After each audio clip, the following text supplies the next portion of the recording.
Repeat. போடும் பொய்த்திரையை கிழித்து விடும் காலம் புரியும் அப்போது மெய்யான கோலம் கண்ணை நம்பாதே. புதிய பூமி நண்பர்கள் அனைவருக்கும் வணக்கம். நான் ராஜ்பாபு. புரியாத புதிர்னு ஒரு படம். அந்த படத்துல ரகுவரன் அடிக்கடிக்கு ஒரு டயலாக் சொல்லுவார். ஐ நோ எனக்கு தெரியும்னு சொல்லுவார். கிட்டத்தட்ட அந்த மாதிரி தான் எல்லாருக்குமே தெரியும் எக்ஸ்போஸ் ஆவாங்கன்ட்டு. ஆனால் பாருங்க, இவ்வளவு சீக்கிரம் எக்ஸ்போஸ் ஆவாங்கன்ட்டு யாருமே எதிர்பார்க்கல. இந்த பொறி வச்சு பிடிக்குதுன்னு சொல்லுவாங்க இல்லைங்களா? யாரும் பொறி எலி வடை எதையும் வைக்கவே தேவையில்லை. அவங்களே தன்னாலேயே தானாக மாட்டுவாங்க. அதை தான் பாருங்க, இந்த காணொலிகளில் என்ன மாதிரி எக்ஸ்போஸ் ஆயிருக்காங்கன்ட்டு ஒட்டுமொத்தமாக பார்க்க போகிறோம். அதற்கு முன்பாக நண்பர்கள் யார் சப்ஸ்கிரைப் பண்ணாமல் இருக்கீங்களோ சப்ஸ்கிரைப் செய்து புதிய பூமிக்கு ஆதரவு தருமாறு கேட்டுக்கொண்டும், இந்த காணொலியை முழுமையாக பொறுமையாக பார்க்க வேண்டும் என்று அன்புடன் கேட்டுக்கொண்டும் இந்த காணொலிக்குள்ள போயிடுவோம். மருத்துவத்துறை அது எந்த ஒரு மாநிலமாக இருந்தாலும் சரி, எந்த ஒரு நாடாக இருந்தாலும் சரி, உலகம் முழுக்க இந்த மருத்துவத்துறை என்பது மிக மிக மிக மிக முக்கியமானது. ஏனென்றால் விலை மதிப்பில்லாத ஒரு உயிரை காப்பாற்றும் துறை இந்த மருத்துவத்துறை. எப்படி இருக்க வேண்டும்? இதுவரைக்கும் நல்லா தான் இருந்தது, ரொம்ப நல்லா இருந்தது. நமது நாட்டில் உள்ள அனைத்து மாநிலங்களை காட்டிலும் தமிழ்நாட்டில் உள்ள மருத்துவத்துறை, மருத்துவ கட்டமைப்பு என்பது ரொம்ப நல்லா இருந்தது.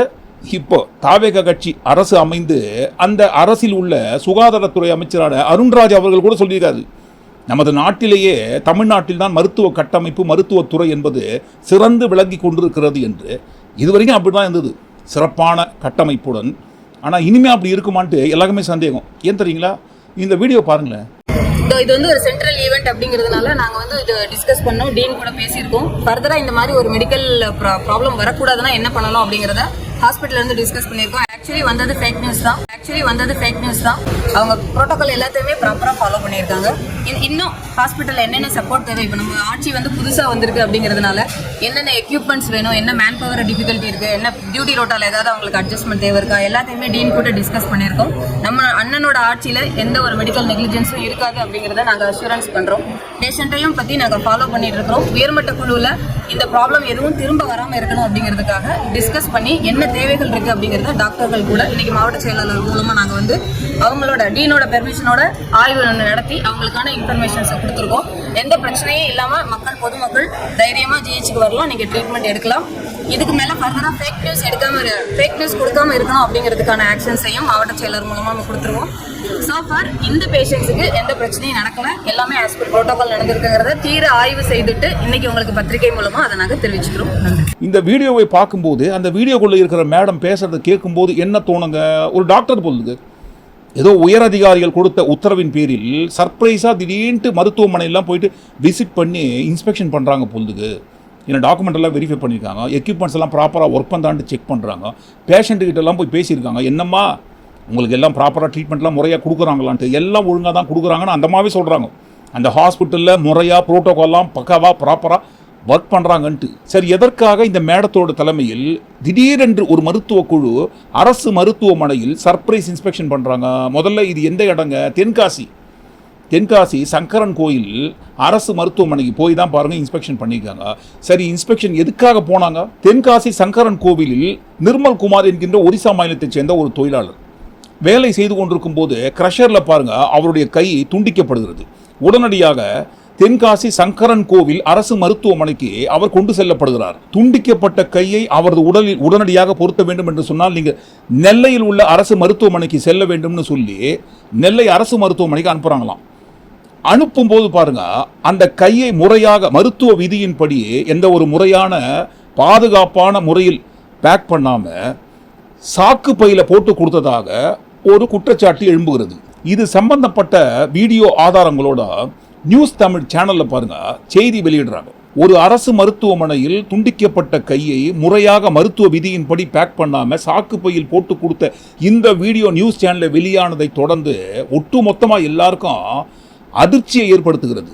என்னங்க, தமிழ்நாட்டிலே இப்படி ஒரு அரசு மருத்துவமனையில், நமது நாட்டில் உள்ள அனைத்து மாநிலங்களை காட்டிலும் மருத்துவ உட்கட்டமைப்பு என்பது தமிழ்நாட்டில் தான் அதிகமாக இருக்கு, சிறந்து விளங்கி கொண்டிருக்கிறது. ஆனால் தமிழ்நாட்டில் இப்படியான்ட்டு எல்லாரும் கேள்வி கேட்டு கொண்டிருக்கும் நிலையில் தான் பாருங்க இந்த மருத்துவ குழு சம்பந்தப்பட்ட அந்த தென்காசி சங்கரன் கோயில் அரசு மருத்துவமனைக்கு இன்ஸ்பெக்ஷனுக்கு போறாங்க. சரி, இன்ஸ்பெக்ஷனுக்கு போற இந்த மருத்துவ குழு யாருங்க? தாவேகா கட்சி மருத்துவர் அணியை சேர்ந்தவர்கள் நாங்கள்னு சொல்லி தான் பாருங்க அறிமுகம் செய்து கொண்டு கள ஆய்வை மேற்கொள்கிறார்கள். உள்ளே போயிட்டு எக்யூப்மெண்ட்ஸ் எல்லாம் ப்ராப்பராக ஃபங்க்ஷன் பண்ணுதா, டாக்டர்ஸ்லாம் ஒழுங்காக ஒர்க் பண்ணுறாங்களா, வந்த செய்தி உண்மையான செய்தியான்ட்டு எல்லாத்தையும் கேட்டு வெரிஃபை பண்ணி தான் பாருங்கள் ப்ரெஸ்ஸில் பேசுகிறாங்க. அந்த அம்மா அப்படியெல்லாம் கிடையாதுங்க, இந்த ஹாஸ்பிட்டலில் அந்த மாதிரி சம்பவம்லாம் நடக்கலை, பக்காவாக ப்ரோட்டோகாலை நீட்டாக மெயின்டைன் பண்ணியிருக்காங்கன்னு சொல்லி தான் அந்த ப்ரெஸ்ஸில் சொன்னாங்க.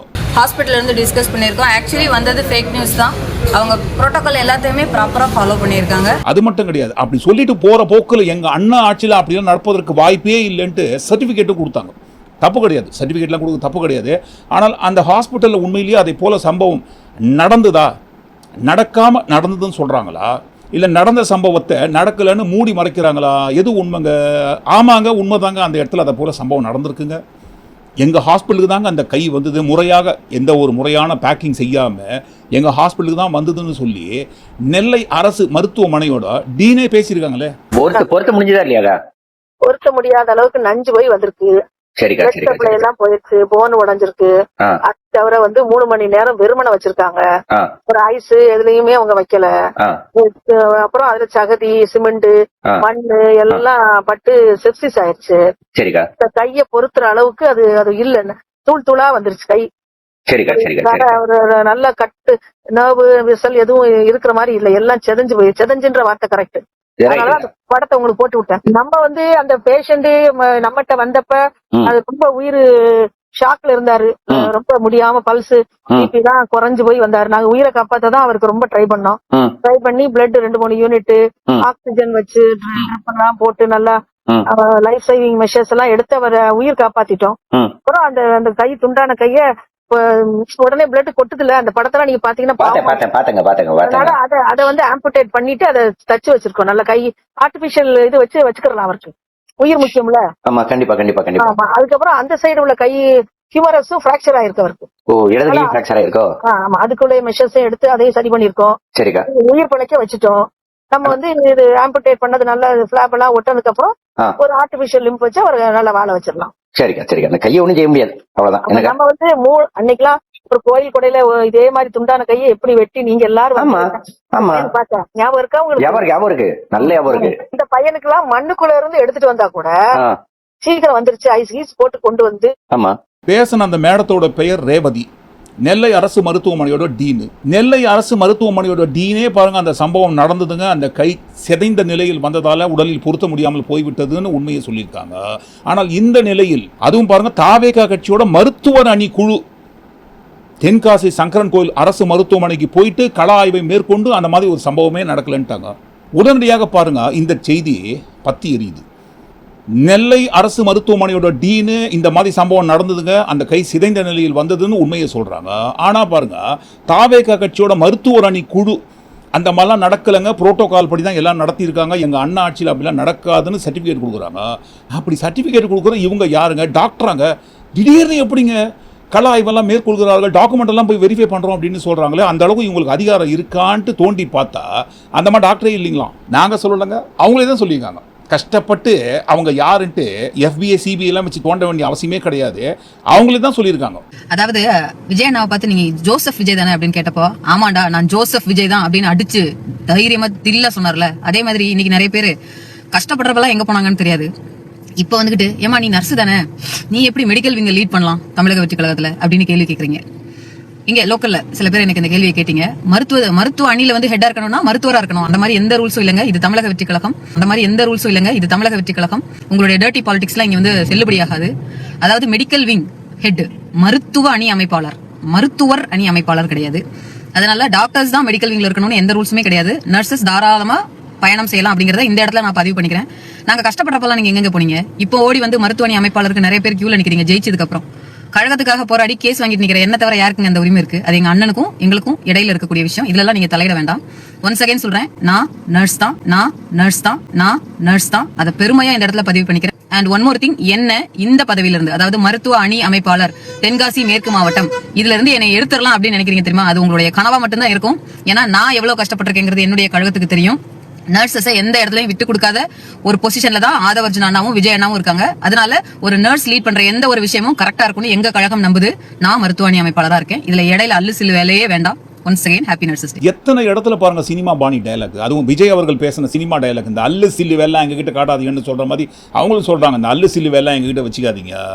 அப்புறம் டர்ட்டி பாலிடிக்ஸ் சொன்னாங்க. ஆனால் உண்மையில் இந்த டர்ட்டி பாலிடிக்ஸ் யாருங்க பண்றது? நீங்க தான் பண்ணிக்கீங்க, நாங்க சொல்றோம், நீங்களே தான் சொன்னீங்க. இதை போன்ற ஒரு சம்பவம் அந்த மருத்துவமனையில் நடந்ததை மறைத்து, இல்லைங்க அந்த மாதிரி சம்பவம் நடக்கல, இந்த புரோட்டோகாலை முறையாக தான் மெயின்டைன் பண்ணியிருக்காங்கன்ட்டு எதுக்காக ப்ரெஸ்ஸில் போய் சொல்லுங்க? எங்கள் அண்ணன் ஆட்சியில் அதை போல தவறுலாம் நடக்காதுன்னு சொல்லி நடந்த தவறு நடந்தது சொல்லுங்க. ஆமாங்க, மருத்துவமனையில் சில மருத்துவர்கள் நடந்து கொண்ட அலட்சியத்தால் இந்த மாதிரி ஆயிடுச்சுன்னு உண்மையை சொல்லிட்டு போங்க. அது சம்பந்தப்பட்ட மருத்துவர்கள் யாருன்னு கண்டுபிடிச்சி நடவடிக்கை எடுக்க போகிறாங்க. அதை விட்டு எதற்காக நடந்த உண்மை சம்பவத்தை மூடி மறைக்க முயற்சி பண்ணணும்? அதுவும் பாருங்கள், அந்த மாதிரி டாக்டரே கிடையாது, நர்ஸ் தான் படிச்சிருக்காங்க.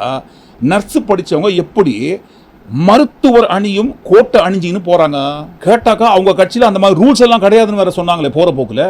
அந்த மாதிரி ரூல்ஸ் எல்லாம் கிடையாது, யார் வேணா என்ன வேணா செய்யலாம் அப்படின்ட்டு. அந்த மாதிரி எந்த ரூல்ஸும் இல்லைங்க, இது தமிழக வெற்றி கழகம். அந்த மாதிரி எந்த ரூல்ஸும் இல்லைங்க, இது தமிழக வெற்றி கழகம்.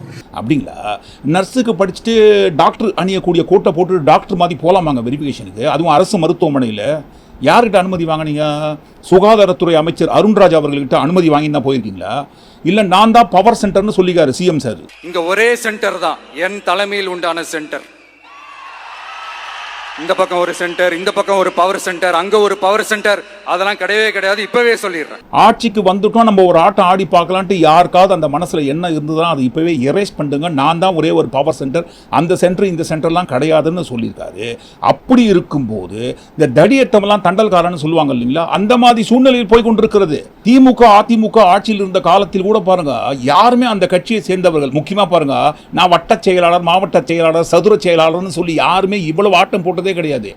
ஆனா பாருங்க, ஆட்சி பொறுப்புக்கு வந்த 10 தினங்களுக்குள்ள இவ்வளவு ஆட்டம். டாக்டர் போட வேண்டிய கோட்டை டாக்டரே இல்லாம கோட்டை போட்டுட்டு அரசு மருத்துவமனைக்குள்ள போயிட்டு டாக்குமெண்ட் எல்லாம் வெரிஃபை பண்ணிட்டு கலாய்வை மேற்கொள்கிறோம்னு சொல்லி பிரஸ் மீட்ல எல்லாம் பாருங்க, ஒரு பெரிய மருத்துவ குழு நிபுணர்களை போல இன்டர்வியூ கொடுத்துட்டு பண்றதெல்லாம் இவங்க பண்ணிட்டு பிரச்சனை பற்றி எரிந்த உடனே இதெல்லாம் திமுக வேலை. திமுகவும் இன்னும் ஒரு சிலரும் சேர்ந்து கொண்டு இந்த விஷயத்தை மேனிப்புலேட் பண்றாங்க. காலையிலேருந்து இந்த விஷயம் பற்றி எரிந்து கொண்டிருக்கிறது. இன்றைக்கு நடந்த சம்பவம் தான் காலையிலேருந்து பற்றி எரிஞ்சிட்டு இருக்கு. யார் கொடுத்த அனுமதியின் பேரில் நீங்க போனீங்கன்னு கேட்குறாங்க. சொல்லட்டுமா நாங்க யார் கொடுத்த அனுமதியின் பேரில் போனோம்னு சொல்லி சொல்றாங்களே.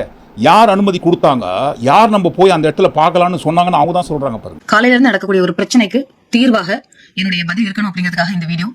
காலையில இருந்து நிறைய சோஷியல் மீடியால பாத்தீங்கன்னா, நேற்று சங்கரங்கோவில் ஜிஹெச்ல போயிட்டு நான் ஒரு பிரஸ் மீட் கொடுத்ததை ஒரு ராங் கைடன்ஸ் பண்ணிக்கிட்டு இருக்காங்க. யார் இந்த பொண்ணு, இவங்க டாக்டரே கிடையாது, மருத்துவ அணி அப்படிங்கிறதுனால அரசு நிர்வாகத்துல இவங்க தலையிடலாமா, இவங்களுக்கு யார் இந்த ரைட்ஸ் கொடுத்தது, இவங்க என்ன டாக்டரா, இவங்க எதுக்கு ஒயிட் கோட் போட்டிருக்காங்க, இவங்க எப்படி ஆய்வு செய்யலாம், இந்த மாதிரி நிறைய கொஸ்டின்ஸ் வந்து சமூக ஊடகங்கள்ல நான் பாக்குறேன். திமுக பிரிவினர்ல இருந்தும் கேள்வி கேட்கறாங்க, மருத்துவத்துறையினர்ல இருந்தும் கேள்வி கேட்கறாங்க. எஸ்பெஷலி நியூஸ் தமிழ் சேனல்ல இருந்து எனக்கு இப்ப கால் பண்ணி பேசினாங்க. அதாவது அவங்க பாயிண்ட்டுக்கே நம்மளை கொண்டு வரதுக்கு நியூஸ் தமிழ்ல இருந்து ட்ரை பண்றாங்க. நியூஸ் தமிழ்ல இருந்து கொடுக்கப்பட்ட ஒரு நியூஸ் பாத்தீங்கன்னா, சங்கரங்கோவில் ஜிஹெச்ல இருந்து வெட்டுப்பட்ட பாகம் ஐஸ்ல பதப்படுத்தாம கொண்டு போனதுனால அழுகி போச்சு, அந்த பாடி பார்ட்ஸை ஃபிக்ஸ் பண்ண முடியல அப்படிங்கிற மாதிரி ஒரு நியூஸ் வருது. இந்த நியூஸை கேள்விப்பட்ட அந்த பகுதியில் இருக்கக்கூடிய மாவட்ட செயலாளர் கால் பண்ணி நம்ம என்னங்கிறத விசாரிக்கலாமா மேடம், இப்படி ஒரு விஷயம் நடந்திருக்குதாமே அப்படின்னு சொன்ன உடனே மருத்துவமனையோட இன்சார்ஜ் எந்த டாக்டரோ அந்த டாக்டருக்கு நான் ஃபோன் பண்றேன். ஃபோன் பண்ணி, சார் இந்த மாதிரி ஒரு நியூஸ் வருது, இது உண்மையா அப்படின்னு கேட்கறப்போ, இல்லைங்க மேடம், அது ஆம் லெவல்ல இருந்து கட் ஆயிருக்கு, பெரிய பார்ட்ஸ் அப்படிங்கிறதுனால நார்மல் சலைன் பண்ணதுக்கு அப்புறம், அதாவது கிரஷ் இன்ஜுரி, அதுல வந்து சிமெண்ட் இதுல அப்படியே கிரஷ் ஆயிருக்கு, அதனால எவ்வளவுதான் நம்ம வாஷ் பண்ணாலும் சின்ன சின்ன துகள்கள் இருந்தது, டைம் வேஸ்ட் பண்ணாம அனுப்பினாதான் பிளான்டேஷன் பண்ண முடியுங்கிறதுனால நாங்க சீக்கிரமா அனுப்பிட்டோம். ஐஸ் போட்டு தான் அனுப்பியிருக்கோம், அவ்வளவு பெரிய பாக்ஸ் இல்ல, பட் கேரி பேக்ல போட்டதுக்கு அப்புறமா ஐஸ் பதப்படுத்தி தான் நாங்க அனுப்பியிருக்கோன்றத ஹாஸ்பிட்டல்ல இருந்து சொல்றாங்க. அவங்க அப்படி சொன்ன இன்ஃபர்மேஷனை ஜஸ்ட் பிரஸ் மீட் வச்சு பொதுமக்கள் பயப்பட வேண்டாம், நீங்க ஜிஹெச்க்கு வாங்க, அந்த மாதிரி தப்புலாம் நடக்கல அப்படிங்கறது சொல்றோம். இது சொன்னதுல நிஜமாவே தப்பு இருந்தா நான் மன்னிப்பு கேட்டுக்கிறேன். ஆனா ஆய்வு நான் பண்ணவே கிடையாது. இந்த நியூஸ் தமிழ்ல இருந்து இந்த விஷயத்தை மாற்றி நான் என்னமோ திடீர்னு போய் ஆய்வு பண்ணதாவும், அது எப்படிங்க, ஒரு பேசிக் நர்சிங் பை ப்ரொஃபஷன், நான் வந்து என்ன படிச்சிருக்கேன்னு நிறைய பேர் கேக்குறீங்க. நான் டாக்டர் கிடையாது, but 15 years of clinical experience இருக்கு. MSc nursing, MBA hospital management, certified professional in health care quality, CPHQ அப்படின்னு சொல்லுவாங்க, பிளஸ் NABH அசஸர், ஹாஸ்பிட்டலோட ஸ்டாண்டர்ட்ஸ் எப்படி இருக்கணுங்கிறத அசஸ் பண்ணி ரேங்க் பண்ணக்கூடிய ஒரு அசஸர். இவ்வளவும் நான் படிச்சிருக்கேன். பேசிக்கா ஓரளவு மெடிக்கல் நாலேஜும் ஒரு ஹாஸ்பிட்டலோட ஸ்டாண்டர்ட்ஸ் எப்படி இருக்கும் அப்படிங்கிறதும் எனக்கு நல்லாவே தெரியும். மருத்துவணி அமைப்பாளர் முறையில ஏதாவது ஹெல்ப் பண்ணணுமா, என்ன பிரச்சனை நடந்திருக்குங்கிறத பேசிட்டு நம்ம இத ஹெல்த் மினிஸ்டருக்கு கொண்டு போகலான்ற ஒரு நல்ல எண்ணத்துல மட்டுமே ஜஸ்ட் ஒரு டிஸ்கஷன் தான் பண்ணோம். அது ஆய்வு இல்லை அப்படிங்கறது இந்த இடத்துல தெளிவா பதிவு பண்றேன். தயவு செஞ்சு நியூஸ் தமிழ் உங்களோட TRPக்காக எங்களோட வாழ்க்கையை பலியாக்காதீங்க. ஒரு மருத்துவ அணி அமைப்பாளரோட லிமிடேஷன் என்ன, நான் எப்படி நடந்துக்கணும் அப்படிங்கிறது எனக்கு நல்லாவே தெரியும். அரசு மருத்துவமனையில போய் ஆய்வு பண்ற அளவுக்கு நாங்க பெரிய ஆள் இல்ல. நாங்க மருத்துவ அணில இருந்து ஏதாவது ஹெல்ப் வேணுமான்னு கேட்கறதுக்கு மட்டும் தான் போனோம். தயவு செஞ்சு நியூஸ் தமிழ் உங்களுடைய சொந்த லாபத்துக்காக ஹெட்டிங் கேப்ஷன் வைக்கிறப்போ திடீர் ஆய்வு, அரசு அதிகாரிகளுக்கு இவங்க எதுக்கு குறுக்க வராங்க, இந்த மாதிரி கேப்ஷன் எல்லாம் போட்டு எங்களுடைய வாழ்க்கையை அழிக்காதீங்க. எங்களோட லிமிடேஷன்ஸ் எங்களுக்கு தெரியும். நாங்க அதுக்குள்ள மட்டும்தான் இருந்தோம். நாங்க ஆய்வு பண்ணல, டிஸ்கஷன் பண்ணி பொதுமக்களுக்கு ஒரு கருத்தை விளக்கம் கொடுத்தோம், அவ்வளவு மட்டுமே. இதுல நாங்க எந்த தகவலையும் செய்தியையும் கூட்டியோ குறைச்சியோ சேர்த்தோ மேனிபுலேட் பண்ணிலாம் சொல்லலைங்க. இருக்கிற ஆதாரங்களின் அடிப்படையில் அவரவர்கள் வாயாலேயே கொடுத்த வாக்குமூலத்தின் அடிப்படையில் அப்படியே எடுத்து போடுறோம். அரசு மருத்துவமனைக்கு போயிட்டு கள ஆய்வை மேற்கொள்கின்ற அளவுக்கு யார் உங்களுக்கு அனுமதி கொடுத்ததுன்னு கேட்டா, டிவிகே கட்சியோட தென்காசி வடக்கு மாவட்ட செயலாளரான மாரியப்பன் அவர்கள் தலைமையில் தான் நாங்கள் போனோம். அந்த அம்மா நர்ஸு தானா, டாக்டருக்கு படிக்கலன்றாங்க. ஆனால் டாக்டர் மாதிரி கோட்டு போட்டுன்னு போகிறாங்க, டாக்டர் போடுற கோட்டை. சரி, அந்த டிவிகே கட்சியோட தென்காசி வடக்கு மாவட்ட செயலாளரான மாரியப்பன் அவர்கள்னு சொல்கிறாங்க இல்லைங்களா, போய் பார்க்கலான்னு சொன்னாங்கன்ட்டு. அவராது டாக்டரா? அவரும் டாக்டர் கிடையாதுங்களா? அப்போ எல்லாரும் சேர்ந்து டாக்டர் மாதிரியே உள்ள குழுவாக போய் அரசு மருத்துவமனையில் கள ஆய்வு மேற்கொள்வதற்கு சுகாதாரத்துறை அமைச்சர் அருண்ராஜ் அவர்கள் உங்களுக்கு அனுமதி கொடுத்தாங்களா? ஆட்சிக்கு வந்துட்டோன்ட்டு ஆளாளுக்கு ஆட்டம்லாம் போடக்கூடாது, அந்த எண்ணெய் இருந்தால் எரேஸ் பண்ணுங்கன்னு சொன்ன பிறகும் கூட ஒரு வட்ட செயலாளருக்கு இருக்கிற அதிகாரத்தை வைத்துக்கொண்டா இவ்வளவு வளர்ப்புற அரசு மருத்துவமனைக்குள்ள போய் ஆய்வு செய்கிற அளவுக்கு. மறுபடியும் சொல்கிறோம், திமுக அதிமுக கூட இந்த மாதிரி பண்ணலீங்களா அக்கிரம அநியாயம்? அந்த வட்ட செயலாளருக்கு உண்டான அதிகாரத்தை வைத்துக்கொண்டு நேராக எங்கே வேணா போகலான்னு சொல்லி அந்த மாதிரிலாம் அராஜகம் பண்ணலீங்களேங்க. ஆனால் பண்ணுறோம். ஏன் காரணம்? திமுக திமுக திமுக திமுகன்ட்டு இப்போ மட்டும் கிடையாதுங்க. இதற்கு முன்பாகவே இந்த டாக்டர் கோட்லாம் போட்டுக்கிறாங்க இல்லைங்களா, டாக்டரே இல்லாமல். அவங்க பேர் வாசுதேவி. டிவிகே கட்சியோட தென்காசி மருத்துவர் அணி கிடையாதுங்க, தென்காசி மருத்துவ அணியை சேர்ந்த அமைப்பாளர் அவங்க. ஆனால் மருத்துவ அணின்னு சொல்லாம சேர்த்து மருத்துவர் அணின்னு சொல்லி தான் பாருங்க அரசு மருத்துவமனைக்குள்ள போயிட்டு ஆய்வை மேற்கொள்கிறார்கள். பேஷண்ட்டையும் பத்தி நாங்க ஃபாலோ பண்ணிட்டு இருக்கிறோம். உயர்மட்ட குழுவில் இந்த ப்ராப்ளம் எதுவும் திரும்ப வராம இருக்கணும் அப்படிங்கிறதுக்காக டிஸ்கஸ் பண்ணி என்ன தேவைகள் இருக்கு அப்படிங்கிறத டாக்டர்கள் கூட இன்னைக்கு மாவட்ட செயலாளர் மூலமா நாங்க வந்து அவங்களோட டீனோட பெர்மிஷனோட ஆய்வு நடத்தி அவங்களுக்கான இன்ஃபர்மேஷன்ஸை கொடுத்துருக்கோம். ஜஸ்ட் ஒரு டிஸ்கஷன் தான் பண்ணோம், அது ஆய்வு இல்லை அப்படிங்கறது இந்த இடத்துல தெளிவா பதிவு பண்றேன். ஆய்வு நடத்தி அரசு மருத்துவமனையில போய் ஆய்வு பண்ற அளவுக்கு நாங்க பெரிய ஆள் இல்ல. டாக்டருக்கே படிக்காம வெறும் நர்ஸாக இருந்து கொண்டு எனக்கு 15 வருஷம் எக்ஸ்பீரியன்ஸ் இருக்கு, எனக்கு எக்யூப்மெண்ட்ஸை பற்றிலாம் சென்சர்லாம் இருக்குது, அப்படி இப்படின்னு என்ன தான் உருட்டினாலும் டாக்டருக்கு படிச்சிருக்கோமா? இல்லை. அப்பயும் டாக்டருக்கு சொந்தமான கோட்டை போட்டு டாக்டர் மாதிரி அங்கே போனவங்க. சரி, போயிட்டு திமுக மேலே பழி வைக்கிறீங்களே. இப்போ மட்டும் கிடையாது, இதற்கு முன்பாகவே கரூர் சம்பவத்தில் இவர் மீது வழக்கு இருக்குது. வாசுதேவி என்பவர் மீது ஒரு வழக்கு இருக்குது. பொய்யா பேசி தொடர்ந்து பாருங்க அவதூறு காணொலியை பரப்பினாங்க. கரூரில் 41 பேரை கொன்னுட்டாங்க திமுக கட்சி சதி பண்ணி. முறையான சிபிஆர் ட்ரீட்மெண்ட் உடனடியாக கொடுக்காம எல்லாரையும் சாகடிச்சிட்டாங்க. எங்க கரூர்ல நடந்தது திட்டமிட்ட கொலை, சதி. இதை கண்டிப்பா நான் சொல்லியே தான் ஆகணும். நான் எல்லா வீடியோஸும் பார்த்துட்டு தான் இருக்கேன். ஒருத்தரையும் கொண்டு ஹாஸ்பிட்டலுக்கு உள்ள கொண்டு போறாங்க, ஒரு 2 minutes 3 minutesக்குள்ள டெத்தை டிக்ளேர் பண்ணிடுறாங்க. எப்படி பண்றாங்கன்னு எனக்கு புரியல. யாருமே ஹார்ட் பேஷண்ட் கிடையாது, எல்லாருமே சின்ன குழந்தைங்க, பெண்கள். இவங்கெல்லாம் ஆக்சுவலி உங்களுக்கு சிபிஆர் பத்தி நீங்க எல்லாம் கேள்விப்பட்டிருப்பீங்க. வந்தவங்க எல்லாம் ஹார்ட் பேஷண்ட் கிடையாதுங்க, வந்தவங்க எல்லாம் பொதுமக்கள், நல்ல ஹெல்த்தியா இருக்கக்கூடிய ஆட்கள். இவங்களுக்கும் சிபிஆர் பண்ணணுங்க. சிபிஆர் பண்ணும் ஒரு ஹார்ட் வந்து டெம்பரரியா கூட ஸ்டாப் ஆயிருக்கலாம். டெம்பரரியா ஹார்ட் ஸ்டாப் ஆச்சு அப்படின்னா 20 நிமிஷத்துல இருந்து 40 நிமிஷம் வரைக்கும் சிபிஆர் கொடுக்கும்போது ஹார்ட்டோட ஃபங்க்ஷன் திருப்பி கிடைக்கும். நான் படிச்சிருக்கேங்க அதை பத்தி, நான் சிபிஆர் இன்ஸ்ட்ரக்டர். ரொம்ப கஷ்டமா இருக்குதுங்க. ப்ராப்பர் சிபிஆர் யாருக்குமே கொடுக்காம எப்படி டெத் டிக்ளேர் பண்ணாங்க, எனக்கு அதுவே புரியல. அது மட்டும் கிடையாது, கரூர்ல நிறைய போலீஸ் பாருங்க யூனிஃபார்ம் போடாம மஃப்டியில இருந்துட்டு பெண்களை டார்கெட் பண்ணி அடிச்சாங்கன்னாங்க. ஸ்டார்டிங்ல இருந்தே இவங்க பிளான் பண்ணி தாங்க பண்ணிருக்காங்க. பேரிகேட்டர் ஓபன் பண்ணி எக்ஸ்ட்ரா மக்கள் உள்ள விட்டுருக்காங்க. உள்ள அதிகமா கூட்டம் இருக்குன்னு தெரிஞ்சுமே அதிகமான ஆட்கள் உள்ள அலோ பண்ணிருக்காங்க. யூனிஃபார்ம் இல்லாம பிளஸ் யூனிஃபார்ம்ல பேட்சே இல்லாத போலீசஸ் நிறைய பேர் பெண்களையும் குழந்தைகளையும் டார்கெட் பண்ணி அடிச்சிருக்காங்க. என்னென்னவோ நடந்திருக்குங்க. பெரிய சரி. எப்படா டெத்தை அனௌன்ஸ் பண்ணுவாங்கன்னு வெயிட் பண்ண மாதிரி முதலமைச்சர் வந்து கிளம்பி வராரு. என்னங்க சினிமா பார்த்த மாதிரி இருக்குங்க தமிழ்நாடு பார்க்கறதுக்கு. அன்னைக்கு சொல்றதா இன்னைக்கும், இன்னைக்கு சொல்றதா என்னைக்கும் இந்த கரூர் சம்பவத்தை குறித்து விஜய் அவர்களின் ரசிகர்கள் சுத்தி இருக்கிறாங்க. எல்லார் கையிலயும் மொபைல் இருக்கு. அந்த மாதிரி பாருங்க, போலீஸ் உடை அணியாமல் மஃப்டியில் இருக்கிற போலீஸ் பெண்களை மட்டும் டார்கெட் பண்ணி அடிச்சிருந்தாங்கன்னா அந்த வீடியோ ஃபுட்டேஜ்லாம் இருக்காதுங்க. ஒருத்தர் இல்லைனாலும் யாராவது ஒருத்தர் வீடியோ எடுத்திருப்பாங்க இல்லைங்களா? அந்த ஃபுட்டேஜ்லாம் வெளியே வந்ததா? பெண்களை டார்கெட் பண்ணி போலீஸ் உடை அணியாமல் மஃப்டியில் இருக்கிற போலீஸ் சுற்றி அடிச்சது அவ்வளோ பெரிய பொய்யை அந்த சமயத்திலே பாருங்க கட்டுக்கட்டா கட்டினாங்க. அந்த அம்மா தான் பாருங்க, இந்த அம்மா டாக்டருக்கு படிக்காமலேயே டாக்டருக்கு சொந்தமான கோட்டை மாட்டிட்டு ஒரு டாக்டரை போலவே பேசிட்டு பிரச்சனை வந்தோன்னு ஜஸ்ட் ஒரு டிஸ்கஷன் தான் பண்ணோம், அது ஆய்வு இல்லை அப்படிங்கறது இந்த இடத்துல தெளிவா பதிவு பண்றேன். மருத்துவர் பணி என்பது எப்பேற்பட்ட பணிங்க? உயிரை காக்கும் மருத்துவம் என்பது எப்பேற்பட்ட உன்னதமான பணி. இது மற்றவர்களை காட்டிலும் நர்ஸுக்கு படிச்ச உங்களுக்கு நல்லாவே தெரியுமே. அப்படி இருக்கும்போது நர்ஸாக இருக்கிற நம்ம ஒரு டாக்டர் மாதிரி ஏன் போகணும்? நர்ஸுன்னு சொல்லிட்டே போக முடியுதுன்னு. இல்லை டிவிகே கட்சியை சேர்ந்த தென்காசி மருத்துவ அணியை சேர்ந்த ஒரு அமைப்பாளர்னு உண்மையை சொல்லிட்டு போக வேண்டியதுன்னு அதை விட்டு எதற்காக டாக்டர் மாதிரி வேஷம் போட்டுன்னு போனோங்க? கட்சியில இருக்கிற ஒரு போஸ்டிங்கோட எல்லை எதுவோ அந்த எல்லை வரைக்கும் நிற்காம அந்த எல்லையை மீறி தவறா மிஸ்யூஸ் பண்ற அளவுக்கு யார் உங்களுக்கு அதிகாரம் கொடுத்தது? அதுவும் பாருங்க, அரசு மருத்துவமனைக்குள்ள போயிட்டு தப்பான தகவலை பிரஸ்ல கொடுக்கறதுக்கு ஒரே ஒரு பவர் சென்டர் நான் தான் சிஎம் சார் சொல்லிக்காரு இல்லைங்களா, யாரும் ஆடாதீங்கன்ட்டு. அப்படி இருக்கும்போது மறுபடியும் சொல்றோம், ஒன் செகண்ட், தடியத்தவெல்லாம் தண்டல்காரன்ற ஒரு ரேஞ்சில் எப்படி ஆளாளுக்கு கிளம்பி போவீங்க? 50-60 ஆண்டுகள் ஆட்சியில் இருந்த திமுக கட்சிக்குள்ள இருக்கிறவங்க கூட பாருங்க இந்த மாதிரிலாம் அக்கிரமானியாயம் பண்ணதே இல்லை. அரசு மருத்துவமனைக்குள்ள போயிட்டு நான் யார் தெரியுமா, வட்ட செயலாளர், மாவட்ட செயலாளர், சதுர செயலாளர், நாங்கள் இஷ்டத்துக்கு வருவோம், இஷ்டத்துக்கு கேள்வி கேட்போம், எல்லாரும் பதில் சொல்லணும், கையை கட்டி நிற்கணும், எப்போ எந்த சமயத்தில் வேணாலும் குழுவா குரூப்பாக நாங்கள் கிளம்பி வருவோம். ஏன்னா எங்களோட பவர் அந்த மாதிரிட்டு. இதற்கு முன்பாக இருந்த ஆட்சியாளர்கள் கூட யாருமே பாருங்க இந்த அளவுக்கு ஆட்டம் போட்டதே இல்லை. ஆனால் பாருங்க ஆரம்ப நிலையில் இருக்கும் போதே என்ன ஆட்டம் போடுறாங்க. அதுவும் பாருங்க எங்களுக்கு ரூல்ஸ் எல்லாம் கிடையாது, மாதிரி எந்த ரூல்ஸும் இல்லைங்க. இது தமிழக வெற்றி கழகம். நாங்கள் என்ன வேணா பண்ணுவோம். ஆமாம் பண்ணலாம், தாராளமாக பண்ணலாம். டாக்டர் இல்லாமலேயே டாக்டர் கூட்ட போட்டுக்கின்னு ஹாஸ்பிட்டலுக்கு போயிட்டு ஊசி போடலாம், ட்ரீட்மெண்ட் பார்க்கலாம், தப்பு கிடையாது. அதே மாதிரி பாருங்க டிவிகே கட்சிக்குள்ளே இருக்கிறவங்க அட்வொகேட்டுக்கு படிக்காமலேயே, இல்லைங்க நான் அட்வொகேட்டுக்கு படிச்சிருந்தேன், நான் டிஸ்கண்டினியூ பண்ணுறேன், நான் 12th ஸ்டாண்டர்ட் பாஸ். ஆனாலும் பாருங்க எங்கள் கட்சிக்கு ரூல்ஸ் எல்லாம் கிடையாது. நேராக கோட்டை போட்டுக்கின்னு ஜட்ஜி ஒழுங்காக ஒர்க் பண்ணுறாரா இல்லையான்ட்டு அவரையும் போய் சோதனை பண்ணுங்க. கேட்டாக்கா எங்களுக்கு ரூல்ஸ் எல்லாம் கிடையாதுங்க, நாங்கள் எப்படி எந்த சமயத்தில் எப்போ வேணா எங்கே வேணா யாரை வேணா நாங்கள் வந்து சோதனை பண்ணுவோன்ட்டு கேள்வி கேட்டால் பதில் சொல்லுங்க. ஏன்னா நாங்கள் சொல்லுங்க அந்த அம்மா தான் சொன்னாங்க எங்களுக்கு ரூல்ஸ் எல்லாம் கிடையவே கிடையாது. இனிமே பாருங்க ரூல்ஸ் எல்லாம் யாரும் ஃபாலோ பண்ணாதீங்க. யார் எங்கே வேணா எந்த சமயத்தில் வேண்டுமானாலும் நான் கட்சியோட டிவி கட்சியோட மாவட்ட செயலாளர் வட்ட செயலாளர்னு ஐடி கார்டை வச்சுன்னு எங்கே வேணா யார் வேணா போயிட்டு அதிகாரத்தை காட்டுங்க, தப்பு கிடையாது. ஏன் என்ன மாற்றங்க, மாற்றம் வேணும் இல்லைங்களா? அப்படியே இருந்தால் இருக்கக்கூடாது, மாற்றம் வேணும். இவங்க கேட்ட மாற்றம் வேணும்னு சொல்லி ஓட்டு போட்டாங்க, கேட்டபடியே கொடுக்கப்பட்டது அந்த மாற்றம் தும் தாத்தான்னு. நீங்கள் என்ன நினைக்கிறீங்க? ஒடுமொத்தமாக எல்லாத்தையும் கூட்டி கழிச்சு இந்த காணொலிக்குள்ளே வந்த எல்லா மாற்றம் சம்பந்தமான விஷயத்தை குறித்தும் எங்களுக்கு தான் ரூல்ஸே கிடையாதுன்ட்டு புதுசாக கொண்டு வந்த இந்த ரூல்ஸை குறித்த மாற்றம் குறித்து நீங்கள் என்ன நினைக்கிறீங்க? கண்டிப்பாக உங்கள் கருத்துக்களை தவறாக பதிவு. மீண்டும் நாளை காணொலி நான் சந்திப்போம். நன்றி, வணக்கம்.